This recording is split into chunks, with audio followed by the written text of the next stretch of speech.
Hello guys, welcome back to my channel. Tuni ahi kain seinum chaile. Viewers hokoma di sena Gampama te hita Inlang hin zone hokoma hi. Sei pi num ne her saw jong himai the ne hello jong mai the banga. Them khat ke Bangalore apat na hi Manipur na chi ma sa kai ta ja cho hello lai ho dinga hi. Ke ma hi chi channel mang cha kain seinum cha hi le. Ahung di hon het su ke diu chu number 1 na hi train sunga hi toilet na chinom dengo zun na tha nom dengo hi china dinga hi ama sape na hi toilet roll long nen ki pu te dengo toilet roll zaw wa chu mi zo si public toilet china chu na toilet na ga chi kha hi le bailam cha hi che covid 19 hi kila tu na bailam ta hin number 1 hin tin sta le number 2 sanitizer kipu lowa in lang hung jong tam taw min chon jong lampia mia ki thum le le jong za cha no men na ji chun sanitizer jong alo thelowa nan kipu chu ke dingo number 3 a hele ne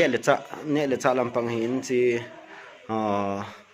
bus dunga na kinga na hom lo bus pangla vel dunga mi hoin thil hung zu ho chang mai them hai lo la hai thei them na du cha di hin so to bang khun na ne num phan la khun tu ya ga so mai mai chu kin num lo hin ki vel num hin a vel na denga hi chem anga in chem knife a za ning tam pi min kem phana restroom na chi no ma hele toilet so ma khon ki koi su ke na hi jong le mi khon tham sa jana tham num lo wa hele bottle train songa so bottle ni na ning jeng hin na che bottle ro khun na atana to sop na jong tui ki thar na tui to na sop na the hin ya chu bottle at ke na ding a jong knife alo thelo knife nen ki pu su ke dingo suta le sleeper jong hello thelo sleeper ki haya elo sleeper chang pu man lowa e kho he train song ki to ding tia he atam zo mi jan hon sleeper chang hin don man lowa hung jong tam taw men na he cho zo si yong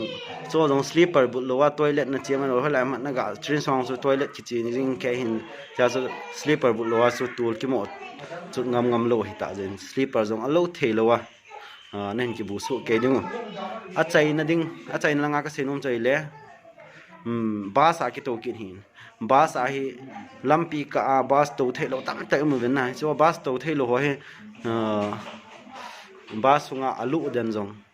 alu ki kham zo ta lo alu jong tam ta men cho zo si ve na hele ka senum chu bus a hi hung na di wa hi langa hi pharmacy ki mu pa ta lo hoi ma cha ki kham ta lo koi ma cha mi po thang sa ta lo hi in he chiyo si yong he iki ven wa Bangalore a hung ki pa do wa chu pharmacy a lu kham na lo hin ki cho su ke ding he sta le glove jong he alo thelo hin na mi tham na khat na ga thama he jong na bailam cha sinat na ki la tu the ti che he su ke hin ji a glove he a hin ki pu lo hin ki bu lo jong tam tam na cho zo si pharmacy a hin ki cho su ke du ka dei sain sta le a chai na chu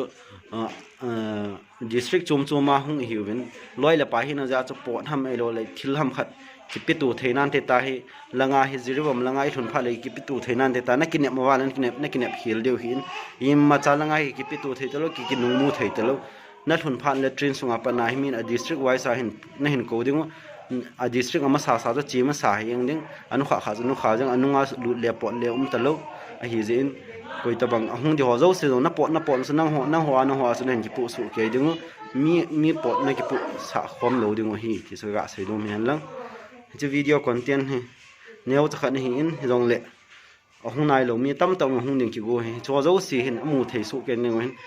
na zaw na group zo se na share ne bol pe vil lang ta le he channel he subscribe bol na long subscribe ne bol pe vil lang awa man cha video content ken sim jing de he bye